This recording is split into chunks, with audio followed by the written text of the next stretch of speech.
ये क्या भाभी, फिर खुले मुंह घूम रही हो? घर में बड़े बूढ़े हैं, कुछ तो लिहाज करो। देवर रंजीत की तेज आवाज़ सुनकर रूबी सहम सी गई। जी भैया, उसने जल्दी ही अपने सिर पर पल्लू ले लिया और बोली, भैया आदत नहीं है ना, इसलिए पल्लू बार बार फिसल जाता है। बाल भी सिल्की है ना, अगर पल्लू नहीं टिकता है तो अपने सिर पर कील ठोक लो, रंजीत ने गुस्से और व्यंग से कहा। रूबी स्तब्ध सी खड़ी रह गई।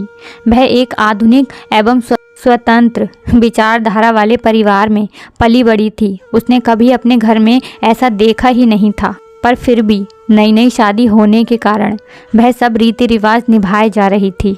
रूबी की शादी को कुछ ही दिन हुए थे। वह अभी घर में सभी को समझाने की कोशिश कर ही रही थी। अमोल से पहली मुलाकात में ही उसे प्यार हो गया और उसने शादी करने का निश्चय कर लिया था। सास ससुर, दादी सास, दादा ससुर, नंदों और देवरों से भरा पूरा उसका ससुराल था। उसका देवर रंजीत उच्च शिक्षा प्राप्त, वैसे तो अपने आप को आधुनिक कहता था, पर था पूरी तरह रूढ़िवादी। हर बात पर रूबी को टोकता था। कभी कपड़ों पर ठीक से प्रेस नहीं की है, तो कभी रोटी गोल नहीं बनाई, कभी सब्जी में मसालों की शिकायत, तो कभी कुछ। हर बात में नकल निकालने में जैसे उसे मज़ा आता था। यहाँ तक कि रिश्तेदारों से हंसकर बात करने में भी उसका मुंह चढ़ जाता था। घर में उसी की चलती थी और सास ससुर का अप्रत्यक्ष रूप से उसे समर्थन प्राप्त था, इसलिए कोई कुछ भी कहने की हिम्मत नहीं कर पाता था।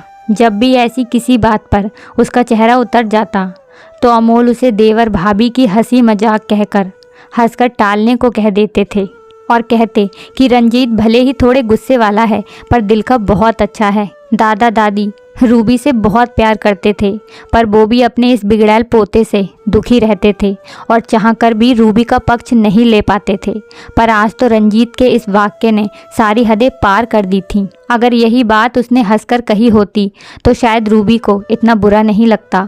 उसने कुछ ही दिनों में यह समझ लिया था कि केवल घर में रंजीत को ही उससे समस्या है, पर क्यों है, यह कारण अभी तक उसकी समझ से बाहर था। रूबी की घुटन बढ़ती ही जा रही थी, पर अब उसको लगा कि अगर अभी उसने इसका सही जवाब नहीं दिया तो फिर कभी नहीं दे पाएगी। उसने धीरे धीरे रंजीत को नज़रअंदाज करना शुरू कर दिया।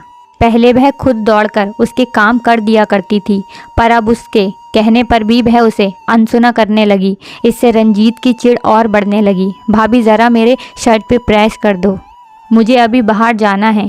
और ये क्या, फिर से सिर पर पल्लू नहीं लिया? ज़रा थोड़ी तो शर्म लिहाज करो, रंजीत ने उसकी ओर शर्ट फेंकते हुए कहा। रूबी खाना बना रही थी। उसने रंजीत की बात अनसुनी करके अपना काम जारी रखा और अपना पल्लू साइड से हटाकर कमर में कस लिया। क्यों भाभी, सुनाई नहीं दे रहा क्या? हाथ धो, पल्लू लो और पहले मेरी शर्ट पे प्रेस कर दो, रंजीत ने तेज़ आवाज़ में कहा। रूबी ने उसकी बात पर ध्यान नहीं दिया और अपने काम में लगी रही। इतने में सासू माँ भी किचन में आ गईं। बहरी हो गई हो क्या? कब से कह रहा हूँ, सुनाई नहीं दे रहा तुम्हें? रंजीत गुस्से से चिल्लाया। ये क्या हो रहा है रंजीत, किस बात पर चिल्ला रहे हो और किस पर? घर में घुसते हुए अमोल ने सुन लिया और रंजीत को डांटा। आप मुझे क्या बोल रहे हो? भाभी को बोलो, मैं कब से एक शर्ट पे प्रेस करने को बोल रहा हूँ। आप मुझे क्या बोल रहे हो? भाभी को बोलो, मैं कब से एक शर्ट पे प्रेस करने को बोल रहा हूँ। पर वह ध्यान ही नहीं दे रही हैं, कुछ जवाब भी नहीं दिया। रंजीत अभी भी गुस्से में था। क्यों तुम अपनी शर्ट खुद नहीं प्रेस कर सकते हो? वह भी काम कर रही है ना।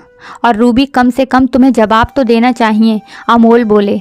जब उन्होंने मुझे बहरी कह ही दिया है तो फिर मुझे भी उनकी कोई बात नहीं सुनाई दे रही है। अगर वह मुझसे तमीज़ से बात नहीं कर सकते हैं तो फिर मैं क्यों सुनूं? बड़ों की इज्जत व्यवहार और संस्कार से होती है, पल्लू से नहीं। उनकी यह दादागिरी अब मुझ पर नहीं चलेगी। मैं आपकी पत्नी हूँ, उनकी नौकरानी नहीं, रूबी ने सधे से स्वर में जवाब दिया। तो ऐसा कौन सा पहाड़ टूट पड़ा? बच्चा ही तो है, ऐसे ही मजाक में कह दिया होगा उसने। इसमें इतना बुरा मानने की कौन सी बात हो गई?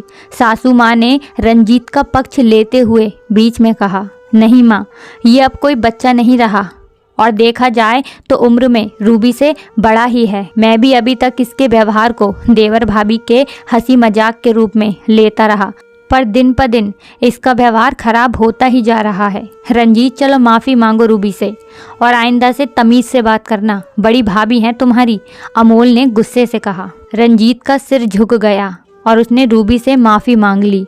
रूबी को अमोल पर गर्व हुआ कि आज उन्होंने अपनी पत्नी के सम्मान की रक्षा की। उसे लगा आज उसे सच में आज़ादी मिली है, बेवजह के बंधनों से, पुराने ख्यालातों से।